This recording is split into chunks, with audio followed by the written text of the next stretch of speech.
नमस्कार दोस्तों, मैं सीपी मिश्रा एक बार फिर से आपका ज्ञान विज्ञान चैनल में स्वागत करता हूं। दोस्तों, लाइट चैप्टर में मैं अभी 2 वीडियोस जैसा कि आपने देखा है बना चुका हूं। ये हमारा पार्ट 3 वीडियो लेके मैं आपके सामने हाजिर हूं। और जिन दोस्तों ने हमारा पार्ट 1 और पार्ट 2 नहीं देखा है तो डिस्क्रिप्शन में और यहाँ ऊपर आपको आई बटन में उसकी लिंक मिल जाएगी। आप उस वीडियो को देखें और बेसिक वहाँ से कंप्लीट कर लें। और हमारे कुछ दोस्तों ने बहुत अच्छा फीडबैक दिया, तो मैंने उसमें फ़ॉन्ट साइज और अपना थोड़ा सा अदर चीज़ें टेक्निकल चीज़ें इम्प्रूव किया हूँ, जिससे आपको उसको पढ़ने और देखने में और ज़्यादा आसानी रहे। और ये हमारा पार्ट 3 वीडियो है। आई होप आप इसे एंजॉय करेंगे और लाइक करेंगे। एक बार फिर से हम देख लेते हैं कि अभी जो हमने पिछले वीडियोस में पढ़ा है, तो एक छोटा सा क्विक रिवीजन हो जाए, उसके बाद हम लोग आगे बढ़ते हैं। तो दोस्तों, मैंने पहले ही बताया था कि लाइट एक एनर्जी का फॉर्म होता है। और लाइट चूँकि किसी सरफेस में टकराने के बाद बाउंस होने का कैरेक्टर रखती है, वापस लौटने का कैरेक्टर रखती है, इस घटना को हम रिफ्लेक्शन कहते हैं। तो पहला हम रिफ्लेक्शन समझ लिए कि मान लीजिए कोई लाइट की बीम आती है और टकराने के बाद वापस लौट जाना, ये रिफ्लेक्शन कहलाया। अब ये रिफ्लेक्शन किसी सरफेस से होगा और या तो मिरर से होगा। तो दोस्तों, मैंने जैसा कि पहले वीडियो में बता चुका हूँ कि हमारे मिरर 2 तरीके के हो गए। एक तो हमारा प्लेन मिरर और दूसरा हमारा स्फेरिकल मिरर। स्फेरिकल यानी गोलीय दर्पण, जो एक गोले का भाग होगा, एक हॉलो कांच का स्फेयर होगा, उससे जो काट के मिरर बनाए जाते हैं वो हमारे क्या कहलाते हैं, स्फेरिकल मिरर। तो ये 2 तरीके के हो जाते हैं। जैसे मैंने यहाँ इतना भाग काटा, तो इसकी पॉलिशिंग सरफेस हमको बताती है कि ये कौन सा मिरर है। दोस्तों, मैं फिर से बता रहा हूँ, पॉलिशिंग सरफेस बताएगी कि कौन सा मिरर है। अगर अंदर साइड हमने इसकी इनर सरफेस पॉलिश कर दी तो ये हमारा कॉन्वेक्स मिरर हो जाएगा। अगर हमने इसकी आउटर सरफेस पॉलिश कर दी और इनर सरफेस जो है तो रिफ्लेक्शन का काम कर रही है, तो वो कॉन्केव मिरर हो जाएगा। तो कि लाइट रिफ्लेक्शन होने के बाद, रिफ्लेक्ट होने के बाद जहाँ पे 2 बीम आपस में एक दूसरे को इंटरसेक्ट करेंगी, वहाँ इमेज फॉर्म होगा। तो इस सेक्शन में मैं आपको यही बताऊंगा कि rules of image formation by the spherical mirror. Spherical mirror द्वारा इमेज का फॉर्मेशन होने के लिए क्या क्या नियम होते हैं हमारे। Sign convention of spherical mirror, इसको भी हम डिटेल से पढ़ेंगे। और formation of image by concave mirror, formation of image by convex mirror. इन दोनों मिरर अभी हम लोगों ने दोस्तों आपको बता दिया कि जो हमारा प्लेन मिरर क्या होता है, कॉन्वेक्स मिरर क्या होता है और कॉन्केव मिरर क्या होता है। पिछले वीडियोस में सारे डिस्क्रिप्शन है, बिल्कुल डिटेल से जानकारी है। आप उस वीडियो को फॉलो कर सकते हैं, देख सकते हैं। उसके बाद हम मिरर फार्मूला देखेंगे और लीनियर मैग्नीफिकेशन क्या होता है उसको जानेंगे। तो चलिए स्टार्ट करते हैं आज का ये वीडियो। दोस्तों, मैं चाहूँगा कि आप चैनल को लाइक और सब्सक्राइब ज़रूर करें और इस वीडियो को ज़्यादा से ज़्यादा शेयर करें ताकि ज़्यादा स्टूडेंट तक ये पहुँच सके। तो सबसे पहले हम देखेंगे rules of image formation by spherical mirror. मैंने दोस्तों अभी बताया कि इमेज फॉर्म होने के लिए किसी 2 रेज का होना ज़रूरी है। 2 रेज को आप तब तो इंटरसेक्ट करेंगे, अकेली एक रे तो आपस में इंटरसेक्ट नहीं करेगी। तो 2 रेज का, मिनिमम 2 रेज का होना जरूरी होती है। The ray diagram of image formation by spherical mirror can drawn by taking any 2 of the following rays. ये जो मैं 4-5 रेज के बारे में आपको जानकारी दूंगा, तो इनमें से कोई 2 रेज आप अगर रे डायग्राम या आप जो कोई भी मिरर है तो वो इमेज कहाँ पे बनाएगा, कैसी इमेज होगी, उसका सारी जानकारी के लिए आपको 2 रेज, मिनिमम 2 रेज, बाकी तो रेज रहेंगी, मिनिमम 2 रेज अगर आप रे डायग्राम खींच लेते हैं तो आपको इमेज कहाँ बनेगी, कैसी बनेगी, उसके बारे में आपको जानकारी मिलेगी। तो पहली रेज के बारे में हम पढ़ रहे हैं कि एक ऐसी रे हो जो कहाँ पे स्ट्राइक करे, पोल पे अगर स्ट्राइक करें। अगर मान लीजिए कि हमारी एक रे है जो कहाँ पे स्ट्राइक कर रही है, पोल पे स्ट्राइक कर रही है, तो दोनों यहाँ पे, इसीलिए मैंने आपको समझाने के लिए दोनों मिरर यहाँ पे बना दिए हैं। दोनों हमने कॉन्केव, चूंकि ये क्या बने लिखा है, स्फेरिकल मिरर। प्लेन मिरर का तो हमने देख लिया था। कि सेकंड वीडियो में कि image formed by plane mirror, तो वहाँ पे आप वीडियो जाके उसको प्लेन मिरर का देख लीजिएगा। चूँकि ये स्फेरिकल मिरर है तो स्फेरिकल मिरर दो तरह के होते हैं, एक कॉन्केव और एक कॉन्वेक्स। तो यहाँ पे हम केवल स्फेरिकल मिरर के बारे में पढ़ रहे हैं। तो द रे स्ट्राइकिंग द पोल, अगर कोई रेस आती है और पोल पे अटैक करती है, मतलब ये जो इंसिडेंट रे है, आने वाली रे को इंसिडेंट रे कहते हैं, तो जो इंसिडेंट रे है अगर पोल पे अटैक कर रही है तो उसके साथ क्या घटना होगी। तो the rays of the light striking the pole of the mirror at the angle is reflected back at the same angle on the other side of the principal axis. इसके कहने का मतलब ये है कि अगर रे है पोल पे आ रही है तो ये जो हमारा प्रिंसिपल एक्सिस है, तो प्रिंसिपल एक्सिस से कुछ एंगल बनाते हुए आएगी। तो जब ये यहाँ पे इंसिडेंट पॉइंट पे टकराती है तो ये रिफ्लेक्शन के बाद उस प्रिंसिपल एक्सिस से उतनी ही एंगल बनाते हुए वापस लौट जाएगी। सिंपल सा है, बहुत ही सिंपल है। अगर कोई भी रे किसी भी स्फेरिकल मिरर में, चाहे वो कॉन्केव हो चाहे कॉन्वेक्स हो, अगर वो प्रिंसिपल एक्सिस से कुछ एंगल बनाते हुए पोल से टकरा रही है, कहाँ से दोस्तों टकरा रही है, पोल से टकरा रही है, तो वो रिफ्लेक्शन के बाद इस प्रिंसिपल एक्सिस से उतना ही एंगल बनाते हुए वापस लौट जाएगी। अब एक कॉन्वेक्स मिरर के लिए देख लेते हैं। इसमें ये हमारा प्रिंसिपल एक्सिस हो गया, ये हमारी सीधी रेखा क्या हो गई, प्रिंसिपल एक्सिस हो गई। अब यहाँ से जो इंसिडेंट रे है ये पोल से कुछ एंगल बनाते हुए, ये पोल पे कुछ एंगल बनाते हुए हमारे टकराई और ये उतनी ही एंगल बनाते हुए वापस लौट गई। सिंपल सा रूल है कि अगर कोई भी रे पोल से टकराएगी तो जिस एंगल से वो टकराएगी उसी एंगल से वो रिफ्लेक्ट हो जाएगी। ओके, सेकंड कंडीशन क्या होगी कि सेकंड अगर होगी, अगर कोई रे पैरेलल आ रही है, अगर कोई रे पैरेलल आ रही है तो क्या कंडीशन होगी, तो वो सिंपल सा पैरेलल आएगी, मिरर के सरफेस से टकराएगी और वो फोकस से होके निकल जाएगी। अब इसमें कॉन्वेक्स मिरर में क्या हो रहा है, कॉन्वेक्स मिरर में पैरेलल तो आ रही है, पैरेलल तो रेस आ रही है, पर चूंकि ये इसके बाद यहीं से रिफ्लेक्ट हो रही है तो ये फोकस तो इसका अंदर होता है ना। जैसे हमारा ये देखिए, ये हमारा एक सर्कल हुआ था, स्फेयर हुआ, हमने इसको ऐसे ऐसे कट कर दिया तो एक हमें ऐसा मिला और एक ऐसा मिला। तो अगर हमने इसकी आउटर सरफेस पॉलिश कर दी तो हमारा कॉन्केव मिरर बन गया। तो इसका जो सेंटर ऑफ कर्वेचर, फोकस, ये सब इधर फंसे, और जो ये वाला है तो ये हमारा कॉन्वेक्स मिरर बन गया, इसकी इनर पॉलिश हो गई, तो इसका फोकस वगैरह तो इधर है। तो यहाँ से आने के बाद ये जब वापस टकरा चली गई तो ये फोकस से ऐसा लगता है कि आ रही होती है। ऑब्जर्वर जब यहाँ से देखता है तो उसको लगता है कि ये फोकस से आती हुई प्रतीत हो रही है, एपियर, ऐसा लगता है कि हमको फोकस है। इसमें तो रियल में जाएगी क्योंकि ये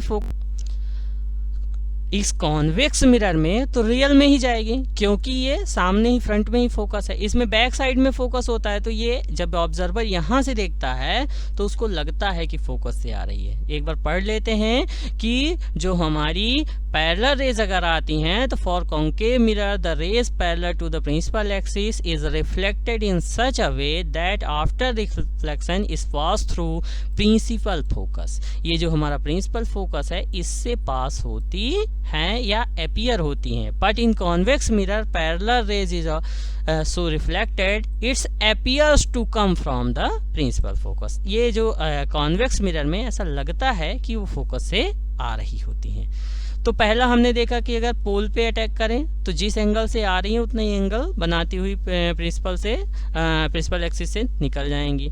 दूसरा हमने देखा पैरेलल है तो फोकस से लौट जाएंगी। आगे बढ़ते हैं,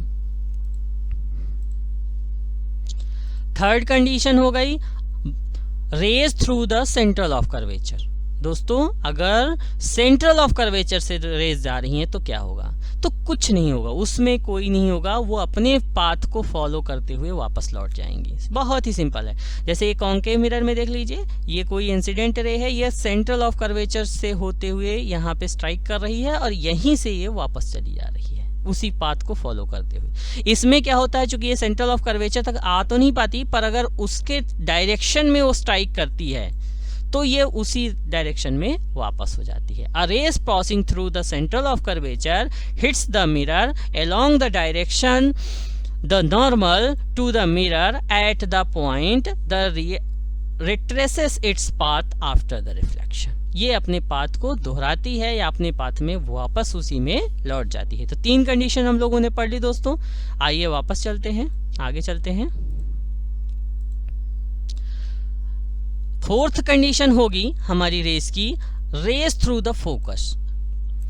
अगर फोकस से होके जा रही है तो वो पहले वो जो सेकंड कंडीशन हमने पढ़ी थी क्या कि पैरेलल थी तो फोकस से जाएगी, तो इसमें कंडीशन उल्टी हो जाएगी। अगर फोकस से जा रही है तो पैरेलल हो जाएगी। बहुत ही इजी है, अगर आप इसे इन्वर्सली पढ़ेंगे तो तुरंत आपको याद हो जाएगा। A rays of light heading towards the focus or incident on the mirror after passing through a focus returns parallel to the principal axis। ये क्या होगा कि अगर ये focus incident ray focus point से होके हिट करेगी अगर रिफ्लेक्टिंग सरफेस को, तो ये पैरेलल होके वापस लौट जाती है। इसमें क्या होगा कि अगर ये चूंकि फोकस को हिट नहीं कर सकती है, तो अगर ये फोकस के बिल्कुल सीध में आती है, अगर बिल्कुल फोकस की डायरेक्शन में अगर ये अटैक करती है तो ये पैरेलल होके वापस लौट जाती है। और यहाँ ये बिल्कुल फोकस पॉइंट के सामने इसको इंसिडेंट होना पड़ेगा। ठीक है, तो ये हमारा 4th भी हो गया। अब हम sign convention of the spherical mirror देख लेते हैं। इससे पहले क्विक इकट्ठा जो हम है तो पूरा का पूरा रिवाइज करके आपको बता देते हैं कि हम लोगों ने क्या क्या पढ़ डाला। तो देखिए, ये एक मिरर अभी ले लेते हैं, कॉनकेव मिरर ले लेते हैं। तो कॉनकेव मिरर में क्या हो गया, ये हमारा पोल हो गया,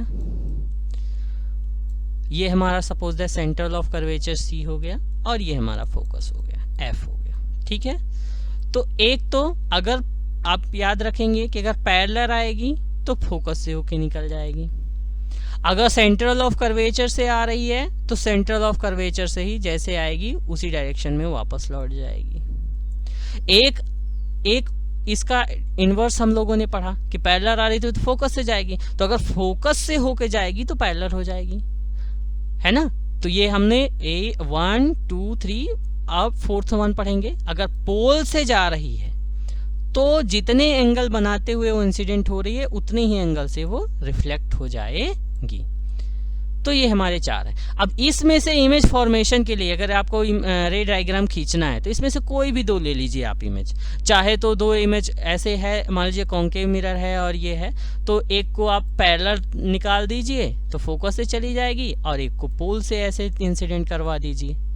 तो 2 कोई भी अगर आप इमेज ये जो हमारी रेस हैं अगर ड्रॉ करते हैं तो आपको इमेज मिल जाएगी कि इमेज कहाँ मिलेगी। Sign convention for the spherical mirror, जो हम चिन्हों का उपयोग करते हैं इसमें इमेज के लिए, उसके बारे में पढ़ते हैं। हमारे जो साइन कन्वेंशन में all distance are measured from the pole, सारे के सारे जो डिस्टेंस होंगे तो वो पोल से मेजर होंगे। जैसे ये हमारा एक कॉन्केव मिरर है तो यहाँ पे देखिए ये हमारा पोल हो गया, तो अगर इधर कहीं ऑब्जेक्ट रखा रहेगा लेफ्ट साइड में तो यहाँ ऑब्जेक्ट से पोल को नहीं मेजर करेंगे, हमेशा पोल से ही इसका मेजरमेंट इधर लेंगे। अगर इधर इमेज बन रही है तो पोल से इमेज को मेजर करेंगे। अगर डायरेक्शन ऊपर अपवर्ड लेना है, मान लीजिए ऐसा एक कोई ऑब्जेक्ट खड़ा हुआ है ऐसा सीधा, तो ये पोल से इसकी हाइट को मेजर करेंगे। तो सारी की सारी जो डिस्टेंसेस हैं वो पोल से मेजर होंगी। पहली इंपॉर्टेंट साइन कन्वेंशन का, distances measured in the direction of incident ray are taken as positive. जितनी भी हमारी वो दूरियां, वो डिस्टेंसेस जो इंसिडेंट रे के डायरेक्शन में होंगी वो पॉजिटिव होगी। हमारी हमेशा रेज जो होती हैं तो इधर से इंसिडेंट होती हैं, ये देखिए direction of the incident ray, तो ये हमेशा पॉजिटिव होंगी। मतलब जब हम ये डिस्टेंस तो ये पोल से इधर मेजर करेंगे, पर जो इधर की ओर डायरेक्शन होगी ये हमेशा पॉजिटिव होगी। ये क्या होगी? पॉजिटिव होगी। जो इसकी अपोजिट डायरेक्शन में होंगी वो निगेटिव होगी। मतलब अगर इधर की कोई डिस्टेंस हम मेजर कर रहे हैं तो हमेशा निगेटिव साइन के साथ लिखेंगे। इधर की ओर इधर की ओर मतलब डायरेक्शन ऑफ इंसिडेंट रे, अगर इंसिडेंट रे के डायरेक्शन में अगर हम कोई डिस्टेंस ले रहे हैं तो हमेशा पॉजिटिव लिखेंगे, और अगर इंसिडेंट रे जो ये ऐसी इंसिडेंट रे आ रही है, इसमें स्ट्राइक हो रही है, अगर उसके उल्टी डायरेक्शन में कोई डिस्टेंस ले रहे हैं, चूंकि पोल से मेजर होती है, तो अगर उल्टी डायरेक्शन में ले रहे हैं तो निगेटिव लेंगे। अगर अपवर्ड डायरेक्शन में ले रहे हैं तो पॉजिटिव होगी, अगर डाउनवर्ड डायरेक्शन में ले रहे हैं तो निगेटिव होगी। बहुत ही इजी है स्टूडेंट। अगर हम इंसिडेंट रे के डायरेक्शन में जा रहे हैं, मतलब लेफ्ट टू राइट जा रहे हैं, तो पॉजिटिव। अगर हम राइट टू लेफ्ट जा रहे हैं तो निगेटिव। अगर ऊपर जा रहे हैं, डिस्टेंस का मेजर कर रहे हैं तो पॉजिटिव, नीचे आ रहे हैं तो निगेटिव। बस इतना सा छोटा सा साइन कन्वेंशन हमारा हो गया। आइए आगे बढ़ते हैं। अब जो इमेज फॉर्मेशन होता है वो कैसे होता है, कि कौन कौन सी हम रे डायग्राम खींचेंगे, ये तो हमको मालूम हो गया कि कैसे कैसे हमको रे डायग्राम खींचना है। पर उस रे डायग्राम से कैसी कैसी इमेज होती है और कहाँ पे ऑब्जेक्ट होगा हमारे, अगर कोई स्फेरिकल मिरर है, स्फेरिकल मिरर में पहला हम कॉन्केव मिरर ले रहे हैं, तो कॉन्केव मिरर में कहाँ पे ऑब्जेक्ट होगा और उसकी इमेज कहाँ फॉर्म होगी, इसका विथ रे डायग्राम हम लोग स्टडी करने वाले हैं। जैसे कि अब इसमें जो हमारा, इसको समझने की कोशिश करिए कि जो हमारा स्फेरिकल मिरर हो गया वो दो तरह का होता है, कॉन्केव और कॉन्वेक्स मिरर। तो इसमें पोजीशंस को समझने की कोशिश करिए कि ऑब्जेक्ट की पोजीशन क्या क्या हो सकती है। आइए देखते हैं। अब जैसे मान लीजिए कि एक ये कॉन्केव मिरर है, तो इसमें कुछ पॉइंट्स मैंने स्टूडेंट्स आपको बता दिए। क्या क्या होगा, एक तो ये पोल हो जाएगा यहाँ पे, एक यहाँ पे फोकस हो जाएगा, और एक यहाँ पे सेंट्रल ऑफ कर्वेचर हो जाएगा। तो स्टूडेंट्स अगर ये इस सेंट्रल ऑफ कर्वेचर के बाहर कहीं बहुत दूर है तो वो इमेज कहाँ कहलाएगी, इन्फिनिटी में।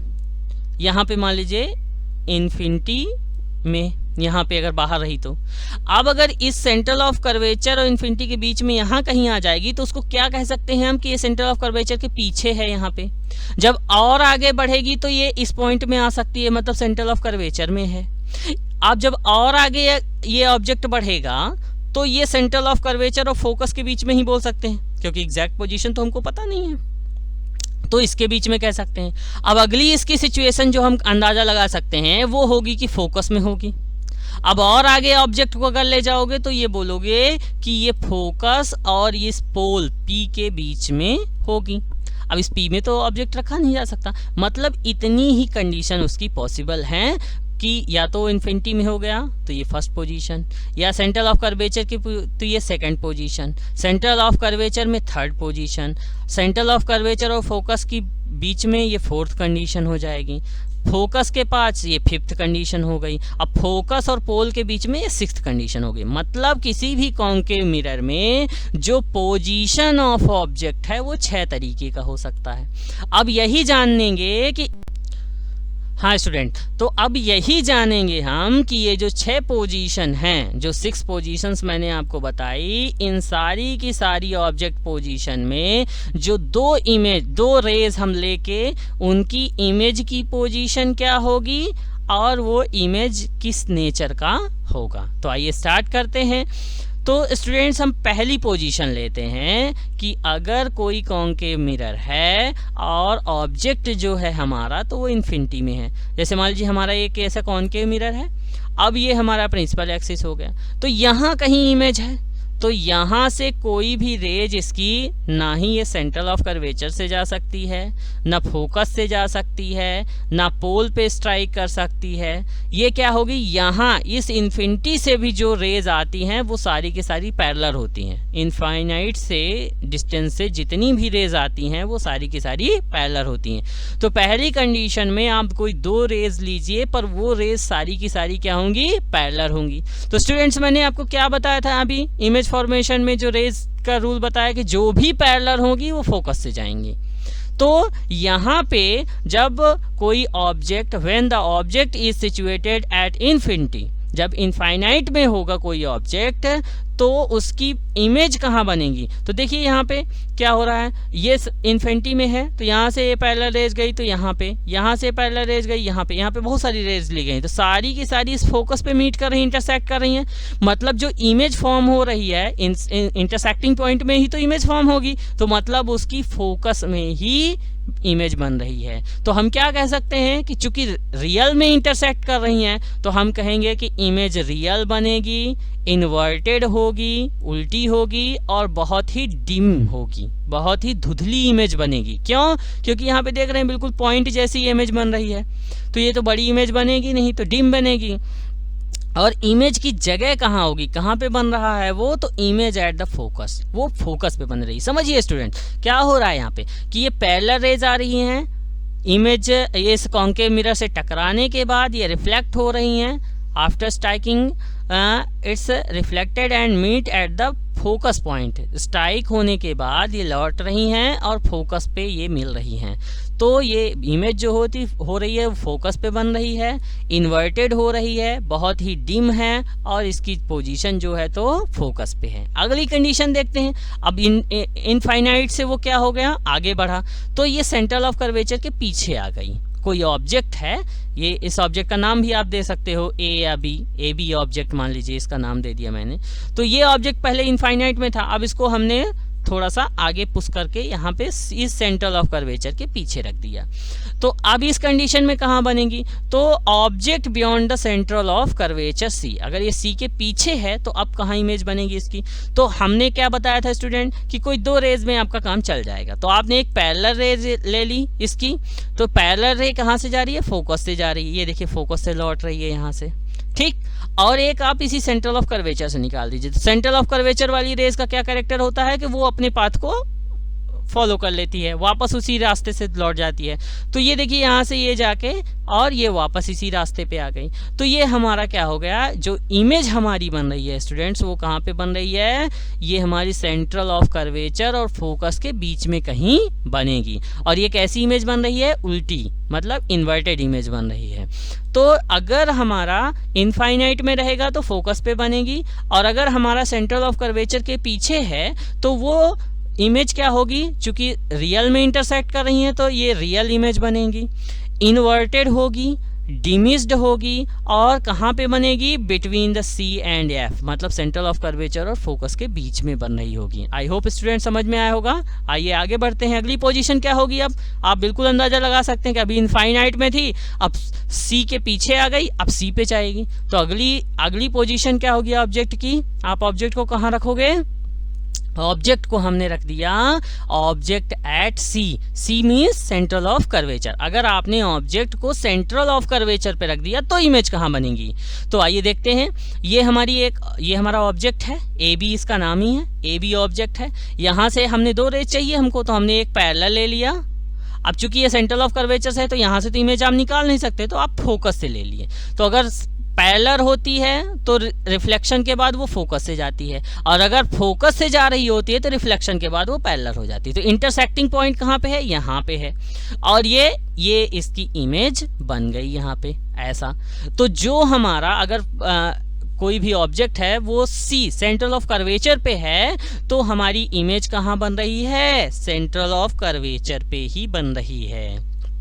तो इमेज कैसी होगी, रियल होगी, इन्वर्टेड होगी, image of the same size as object at C. जो हमारे सेंट्रल ऑफ कर्वेचर पे जो ऑब्जेक्ट रखा है जितनी उसकी साइज होगी उसी साइज का ये इमेज भी फॉर्म होगी। मतलब एक स्टूडेंट साहब ने पैटर्न देखा क्या कि जब हमारा इन्फिनिटी में ऑब्जेक्ट था तो जैसे जैसे उसको आगे ला रहे हैं तो ये इमेज हमारी पीछे जा रही है, और ऑब्जेक्ट से ये मतलब ये जैसे जैसे आगे जा रहा है वैसे वैसे ये पीछे आते होते बड़ी भी हो रही है।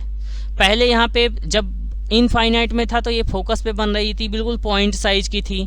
जैसे ही हमने सेंट्रल ऑफ कर्वेचर के पीछे उसको लाया तो क्या हो गई, वो थोड़ी सी बड़ी हो गई, और वो किसके बीच में बन गई, स्टूडेंट वो हमारी इमेज फोकस और सेंट्रल ऑफ कर्वेचर पे बीच में बनी थी। जैसे ही हमने उसको सेंट्रल ऑफ कर्वेचर पे लाया तो वो इमेज कहाँ बन गई, सेंट्रल ऑफ कर्वेचर पे बन गई। अब हम अगर इस ऑब्जेक्ट को और आगे लेके जाते हैं तो क्या होता है, तो object between the central of curvature and focus. तो जब हम सेंट्रल ऑफ कर्वेचर और फोकस के बीच में ऑब्जेक्ट को ला देते हैं तो क्या कहाँ पे इमेज बनेगी, कैसी होगी, तो देखते हैं। एक हमने पैरेलल रेज ले गए, तो ये पैरेलल रेज रिफ्लेक्शन के बाद फोकस से जाएगी, जो हमने अभी पढ़ा था कि अगर पैरेलल रे जा रही है तो फोकस से जाएगी, और अगर फोकस से जाती है तो ये पैरेलल हो जाएगी। अब इसको सेंट्रल ऑफ कर्वेचर से भी नहीं ले जा सकते हैं क्योंकि ये पीछे हो रहा है, सेंट्रल ऑफ कर्वेचर पीछे हो गया, तो हमें इजी जो पड़ता है हम वही ड्रॉ कर सकते हैं। ड्रॉ आप कर भी सकते हैं, यहाँ पे ये कर सकते हैं। अगर इसका अपर्चर थोड़ा सा और बड़ा हो जाए तो आप अगर सेंट्रल ऑफ कर्वेचर के डायरेक्शन से इसको लेके जाएंगे तो भी ये यहीं पे इंटरसेक्ट करेगी इन प्रैक्टिकल। सो ये इमेज कहाँ पे बन रही है, तो हमारी एक पैरेलल रेज गई और ये रिफ्लेक्ट हुई और यहाँ आई। अब हमारी एक फोकस से जा रही है तो ये पैरेलल हो रही है, तो यहाँ पे ये दोनों कहीं इंटरसेक्ट कर रही हैं और यहाँ पे इसकी इमेज बन रही है। तो रियल इमेज बन रही है, इन्वर्टेड बन रही है, उल्टी इमेज बन रही है, इनलार्ज्ड। पहले तो ये सेम साइज की थी यहाँ पे जब वो सेंटर ऑफ कर्वेचर पे थी, पर जैसे ही सेंट्रल ऑफ कर्वेचर और फोकस आगे आई थोड़ा सा ऑब्जेक्ट हमारा, तो इमेज पीछे गई और ये थोड़ी सी इनलार्ज इमेज हो गई। Beyond the C central of curvature के पीछे कहीं ये इमेज बन रही है और ऑब्जेक्ट की साइज से बड़ी बन रही है।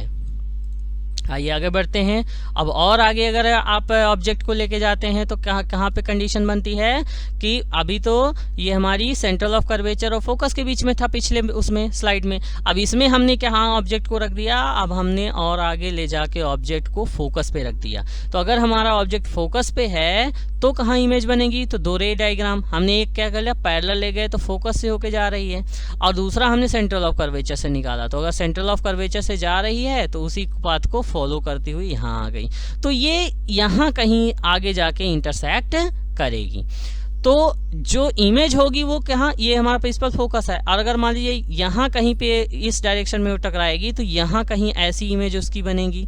तो जो रियल इमेज बनेगी इन्वर्टेड होगी और हाईली इनलार्ज्ड, बहुत ही बड़ी बनेगी, और इमेज कहाँ बनेगी, इस यहाँ कहीं बाहर बनेगी, मतलब इन्फिनिटी में बनेगी। वो इमेज कहाँ बनेगी, इन्फिनिटी में बनेगी। तो हमारा जो ऑब्जेक्ट अगर F पे जाता है तो इमेज जो है तो इनफाइनाइट में चली जाती है, रियल इमेज बनेगी, इन्वर्टेड बनेगी और बड़ी बनेगी। आइए आगे देखते हैं। अब एक और कंडीशन बचती है कि जब इस फोकस से थोड़ा और आगे हमारा ऑब्जेक्ट चला जाता है तो फिर क्या होगा, एक पैरेलल गया तो ये फोकस से गया, सेंट्रल ऑफ कर्वेचर से। तो यहाँ देख रहे हैं स्टूडेंट आप कि यहाँ की डायरेक्शन बढ़ रही है, डिस्टेंस बढ़ रही है इधर की, एक्स और वाई ये जो रेज हैं तो इनकी डिस्टेंस बढ़ रही है, मतलब बढ़ रही है। तो यहाँ पे कहीं पे ये इंटरसेक्ट नहीं करेगी, तो ये क्या करेगी, बियॉन्ड, पीछे मिरर के पीछे साइड, बियॉन्ड द मिरर ये कहीं इंटरसेक्ट करेगी। अगर इस पॉइंट को हम इस रेस को अगर मिरर के पीछे बढ़ाएं और इस वाली भी रेस को पीछे बढ़ाएं तो ये कहीं यहाँ कहीं इंटरसेक्ट करेंगी। तो इसकी इमेज क्या होगी, मिरर के पीछे साइड, मतलब मिरर के अंदर, पीछे मतलब अंदर, मिरर के अंदर बनेगी और ये सीधी बनेगी और बड़ी बनेगी। तो जो ऑब्जेक्ट है अगर ये फोकस और पोल के बीच में रखा जाता है, यहाँ फोकस और ये पोल, इन दोनों के बीच में कहीं पे भी अगर आप ऑब्जेक्ट रख, तो जो आपकी इमेज होगी यहाँ से वर्चुअल बनेगी, इरेक्ट यानी सीधी बनेगी, और इनलार्ज्ड इमेज होगी, बड़ी इमेज बनेगी और बिहाइंड द मिरर बनेगी। सो स्टूडेंट्स, हमने ये अपनी अलग अलग कंडीशंस देखी कि ऑब्जेक्ट कहाँ होगा और उसकी इमेज कहाँ बनेगी। तो जैसे जैसे हमारा ऑब्जेक्ट मिरर की तरफ जा रहा है, कॉन्केव मिरर की तरफ जा रहा था, तो हमारी इमेज पीछे आ रही थी और साइज में इंक्रीज हो रही थी। तो आई होप स्टूडेंट आपको ये सारी कंडीशन और उसके इमेज के जो कैरेक्टरिस्टिक्स हैं समझ में आया होगा। ये बहुत ही इंपॉर्टेंट रहते हैं और इसको आपको एक बार और रिवाइज करना है, और एक बार फिर से इसको रिवाइज करके आप वीडियो को देखिएगा ताकि आपको ज़्यादा समझ में आए। स्टूडेंट्स आगे बढ़ते हैं। अब जो है तो हमारा देखिए कॉन्केव मिरर था, कॉन्केव मिरर में स्टूडेंट्स जो हमारा फोकस, सेंट्रल ऑफ कर्वेचर और ये जो पोल था तो ये इधर लेफ्ट साइड में थे।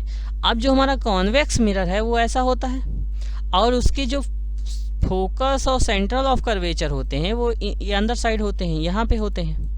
तो जो हमारी उधर कंडीशंस बनी थी, 6 कंडीशंस बनी थी, वो इस कॉन्वेक्स मिरर के साथ ऐसा नहीं होता है। यहाँ पे ये पोल होता है, तो ये पोल या तो इधर ही ऑब्जेक्ट रखते हैं दोनों में, चाहे कॉन्वेक्स हो चाहे कॉन्केव हो, लेफ्ट साइड में ही हमेशा ऑब्जेक्ट रखा जाता है। तो इसमें 3-4 स्पॉट थे, यहाँ पे पोल था, यहाँ पे फोकस था और यहाँ पे हमारा सेंटर ऑफ कर्वेचर था। तो इसमें जो है तो ऑब्जेक्ट की पोजीशन अलग अलग हम बता सकते थे, पर इसमें 2 ही ऑब्जेक्ट की पोजीशन बन रही है, या तो पोल के पीछे होगा, यहाँ कहीं होगा, या तो इनफाइनाइट में होगा। तो 2 ही पोजीशन ऑब्जेक्ट इसमें ऑब्जेक्ट की बनती है जो हमारी कॉन्वेक्स मिरर होता है। तो आइए देखते हैं कि वो क्या 2 पोजीशन होती है और क्या क्या मतलब इमेज के कैरेक्टर होते हैं, कहाँ बनती है इमेज।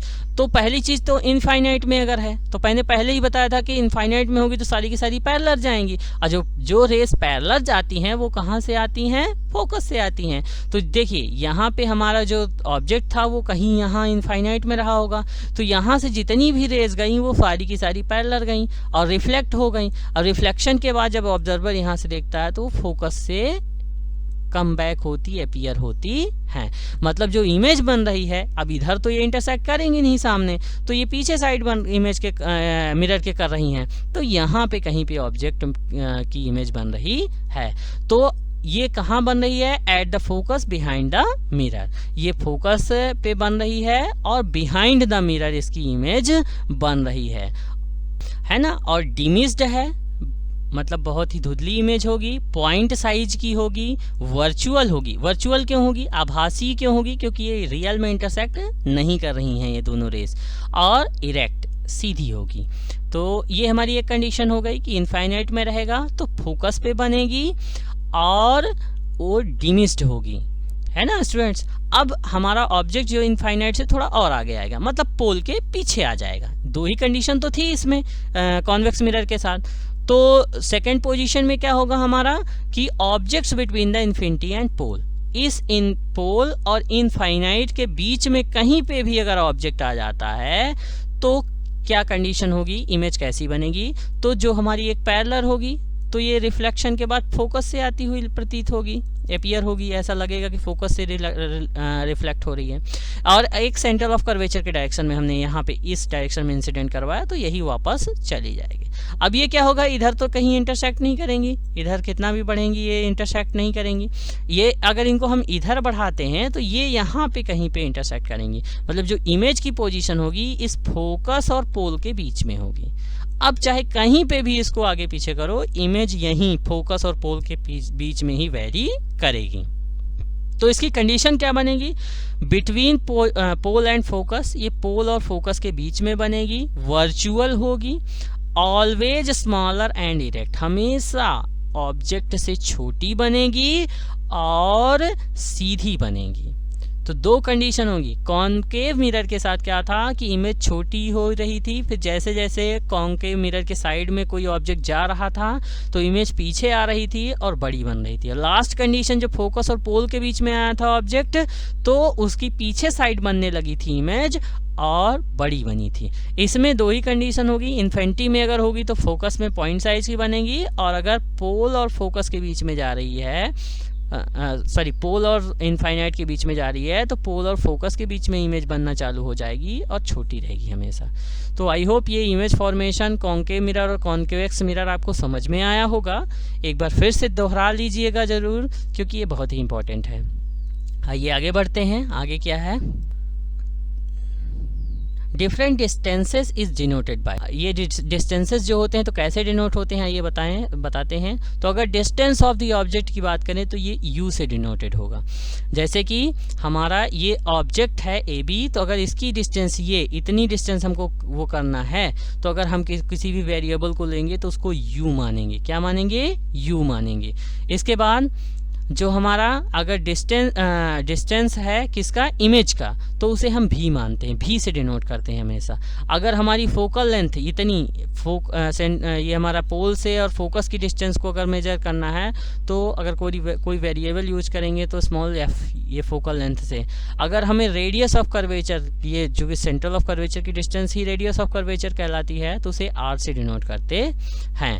अब हाइट ऑफ द ऑब्जेक्ट, इस ऑब्जेक्ट की अगर हाइट, ये अपवर्ड जो जा रहे हैं ये बी से ए की ओर जा रहे हैं तो इसको ओ या एच से डिनोट करते हैं। और अगर इस इमेज को की बात करें तो इसे आई या एच डैश से डिनोट करते हैं।